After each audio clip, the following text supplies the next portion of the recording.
ہوں کہ سب سے پہلے اپنے بچیوں کو دینی تعلیم دیجیے، دین کی تعلیم سے آراستہ کیجیے، قرآن کی تعلیم آراستہ کیجیے۔ بتائیے ہمارا ٹھکانہ جنت ہے، ان کا ٹھکانہ جہنم ہے۔ بتائیے ہم جنت والے ہیں، وہ جہنم والے ہیں۔ فَأَمَّا مَنْ طَغَىٰ وَآثَرَ الْحَيَاةَ الدُّنْيَا فَإِنَّ الْجَحِيمَ هِيَ الْمَأْوَىٰ۔ وہ لوگ حد سے آگے بڑھ جاتے ہیں، دین کی حد کو پھلانگ کرتے ہیں، دین کی حد کو توڑتے ہیں، دین کی حد سے آگے بڑھ جاتے ہیں، اسلام سے پھر جاتے ہیں، اسلام سے مکر جاتے ہیں، اسلام کو چھوڑ کر کے اسے پھر جاتے ہیں۔ آتا ہے اما من طغیٰ، جس نے سرکشی کی، وآثر الحیات الدنیا، دنیا کی زیب و زینت کو ترجیح دیا، دنیا کے رنگ و بو کو ترجیح دیا، دنیا کی چمک دمک کو ترجیح دیا۔ یہی ہو رہا ہے۔ اگر کوئی لڑکی اور کوئی لڑکا دین سے پھر کچھ بدل کیا ہے، اس لیے نہ سمجھ رہا ہے کہ ہم کو یہاں پریشانی ہے، تنگی ہے، ہم اس کو شادی کر لیں گے، ہم پیسے والے ہو جائیں گے۔ بہت یہی نہ ہے، ہمارا پیسہ ہوگا، موبائل ہوگا، لیپ ٹاپ ہوگا، گاڑی ہوگی، یہی ہوتا ہے۔ یہ ہماری اللہ ماتا ہے جیسا کرتا ہے بندہ جہنم، ماما اس کا ٹھکانہ جہنم ہے۔ اے میری ماں، اے میری بہنوں، یاد کرو آپ ان اسلام کو صاحبزادیوں کو یاد کرو، مائی سمیہ کو یاد کرو، مائی زنیرہ کو، جنیرہ کو، مائی سمیہ رضی اللہ عنہا۔ دیکھیے تو صحیح، ان کے جب اس کو اسلام لائی تھی، اسلام کا چولا پہنا تھا، مسلمان ہوئی تھی، ان کو کتنا مارا گیا تھا، کتنا پیٹا گیا تھا کہ آپ اسلام چھوڑ دیں، ہم کو چھوڑ دیں گے۔ آپ اتنا کہہ دیں کہ ہم لا الہ سے کفر کرتے ہیں، اتنا کہہ دیں محمد سے کفر کرتے ہیں، چھوڑ دیں گے۔ لیکن قربان گئی ماں سمیہ کے ایمان پر، انہوں نے کہا اے مشرکین مکہ، جو کرنا ہے کر لو، جتنا مارنا ہے مار لو، جتنا پیٹنا ہے پیٹ لو، اب اسلام نہیں گرے گا، ہم اسلام کو قبول کر چکے ہیں، اسلام مسائل پر آ چکے ہیں، اسلام سے نہیں پھریں گے۔ کیا ہوا؟ ننگا کیا گیا، سمیہ کو ننگا کیا گیا، ان کے شوہر ننگا کیا گیا، بیٹا کو ننگا کیا، یاسر ننگا ہے، عمار ننگا ہے، تینوں کو مکہ کی دھوپ جو بہت تیز ہوا کرتی ہے، چچراتی دھوپ میں تینوں ننگا کر کے مار دیا گیا ہے، تینوں کو مار دیا گیا ہے۔ کیا سزا ہے؟ غلطی کیا ہے؟ غلطی کہ اس نے کہا کہ ہم اسلام لا چکے ہیں، ہم مان چکے ہیں کہ اللہ ایک ہے، مان چکے کہ اللہ کے رسول ہمارے رسول ہے، مان چکے کہ جنت حق ہے، جہنم حق ہے، ہم مان چکے ہیں۔ اس کی پاداش میں اسے نے یہ کیا ہے، ننگا کر کے باندھ دیا۔ کھانے کے لیے شہد دیتے تھے تو گرم ہوا کرتا تھا، اور کبھی بھوکے چھوڑ دیتے تھے، بلکہ کئی دن بھوکا چھوڑ دیا۔ آپ رسول میں کئی دن گزر ہوتا ہے، آپ دیکھتے ہیں کہ مائی سمیہ ننگی ہے، دیکھتے ہیں تو شوہر ننگا ہے، جوان بیٹا ننگا ہے۔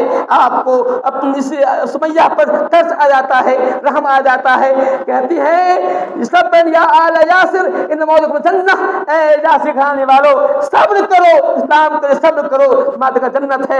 اے میری اسلام کے شہزادیوں، اے اسلام کی بیٹیوں، اے حوا کی بیٹیوں، یقیناً دنیا میں تکلیف ہے، دنیا 60 سال 70 سال کی ہے، تکلیف ہو سکتی ہے، لیکن یاد رکھیے اگر آپ نے اپنے ایمان کو بچا لیا، ایمان کو محفوظ کر لیا، کل آپ کا ٹھکانہ جنت ہے، کل آپ کے لیے مریں گی، قبر میں جائیں گی، وہیں سے آپ کو جنت کا دروازہ کھول دیا جائے گا، جنت کی کھڑکی کھول دی جائے گی، وہیں سے آپ کا آرام شروع ہو جائے گا۔ اس کی فکر کیجئے، 60 سال کے لیے اس کی 70 کی فکر مت کیجئے، جیسے تیسے سب رہنا ہے، امیر ہو یا غریب ہو کھاتا وہی ہے۔ ایسا نہیں کہ امیر جو ہے سونا چاندی کھاتا ہے، ہیرے موتی کھاتا ہے، وہی کھانا ہے۔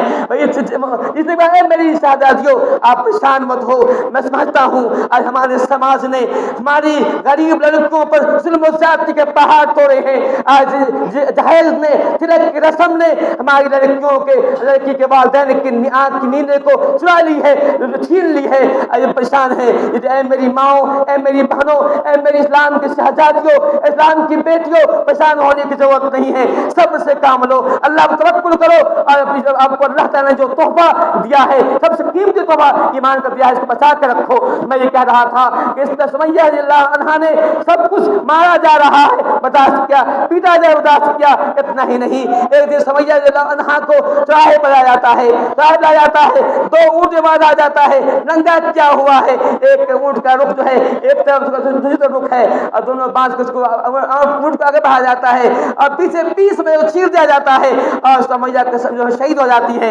ایسے ایک نہیں سینکڑوں واقعہ اسلام کے اندر بھرے پڑے ہیں یہ جو بتا ہمیں اور آپ کو دعوت دے رہے ہیں کہ دنیا کی تکلیف اتنی ہو سکتی ہے برداشت کیا جائے، اسلام کو تو نہیں چھوڑا جائے، اسلام پر ہمیشہ کے لیے پابند رہا جائے۔ اور ایک بات کہہ کر میں چاہتا ہوں، حضرت ابو بکر رضی اللہ عنہ کون جانتا ہے، پہلے مسلمان بھی ہیں، پہلے خلیفہ بھی ہیں ابو بکر رضی اللہ عنہ۔ ان کے زمانے جب نبی کا انتقال ہوا تھا، مرنا سب کو ہے، انتقال ہوا، کچھ لوگوں نے کہا ہم زکوٰۃ نہیں دیں گے، زکوٰۃ نہیں دیں گے۔ ابو صدیق نے کہا جو نبی کے زمانے میں رسی لگا دے کر زکوٰۃ لے کے چھوڑیں گے، یہ تو جہاد کریں گے۔ عمر فاروق نے کہا آپ جہاد کریں گے، مسلمانوں سے جہاد کریں گے، حالات ایسے نہیں ہیں، ابھی دیکھ رہے ہیں کہ کچھ لوگ اسلام سے پھر رہے ہیں، کفار ہم پہ چڑھ آئے ہیں، کیا ہم وہاں جہاد کریں گے؟ تو انہوں نے ایک جملہ کہا تھا، جملہ ہمارے اور آپ کے لیے ایک نصیحت ہے، جو ہے کہ اس کے ماتھے کا دھومہ بنایا جائے، اس جملے کو سینے بسایا جائے۔ کہا تھا ایون کو فتن وانا حیون، ایون کو فتن وانا حیون، کیا میرے جیتے جی اسلام میں کمی آئے گی؟ کیا میں زندہ رہوں، میرے حیات میرے تن میں جان رہے، جسم میں جان رہے اور اسلام میں کمی آ جائے؟ جس کو اللہ نے فرض کیا ہے زکوٰۃ کو، کمی ہو جائے گی، اس کو چھوڑ دیں کیسے ہوتا ہے؟ تو ہم میں سے ہر ایک سوچے کیا ہمارے جیتے جی ہماری مسلم شہزادیاں اسلام سے پھر جائیں گی؟ یہ ہماری لڑکیاں ہیں، ہماری بیٹیاں ہیں، ہمارے ماں سے لڑکیاں ہیں، اسلام سے پھر جائیں گی؟ ہم میں سے اگر ہمیں تھوڑا بھی دل میں ایمان ہے، ایمان کی رمق موجود ہے، ہمیں بھی کہنا چاہیے کیا میرے جیتے جی اسلام کی کمی ہو جائے گی؟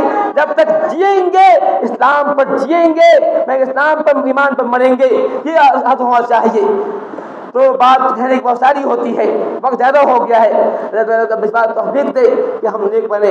اللہ تعالیٰ ہمیں ہماری ماں اور بہنوں کے حفاظت فرما، اللہ ہمارے بچوں کے حفاظت فرما، ان کے ایمان کی توفیق دے، اسلام کی توفیق دے اور انہیں جو ہے دین پر قائم رکھ، ابو العالمین۔